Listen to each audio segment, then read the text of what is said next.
আমার বউ বাচ্চা থাকা সত্ত্বেও এই মেয়েটার উপরে আমি এমনভাবে ক্রাশ খাবো আমি কখনো কল্পনা করি নাই। আমার বউ আছে, বাচ্চা আছে, তারও স্বামী আছে, এখন বর্তমানে হয়তো বা তার স্বামী নাই, কিন্তু তার উপরে আমি এমনভাবে ক্রাশ খাবো, তার রূপের ঝলক দেখা আমি আজকে তাকে আপনাদেরকে দেখাবো। তাকে দেখে আমি না ফিদা হয়ে গেছি। আমি ঘুমাইলেও তারে স্বপ্নে দেখি, আমি চোখ বন্ধ করলেই তারে দেখি। মানে আমি না তারে ছাড়া থাকতে পারতেছি না। আল্লাহর কাছে একটাই প্রার্থনা করি, আল্লাহ তুমি মিলাই দাও, একবার মিলা দাও, রিয়ামণি তুমি আমার হয়ে যাও। কি তার চেহারার গঠন, সে একজন অভিনেত্রী। দেখেন দেখেন আমি ক্রাশ খাইছি ভাই, আমি না তাকে ছাড়া থাকতে পারতেছি না। এদের ড্রামা থেকে আল্লাহ আমাদেরকে কবে বাঁচাইবে?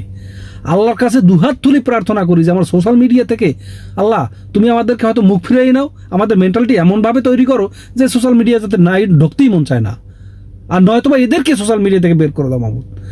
এ সাইবার ক্রাইম কি করে? এগুলা সমাজটাকে ধ্বংস করে দিতেছে।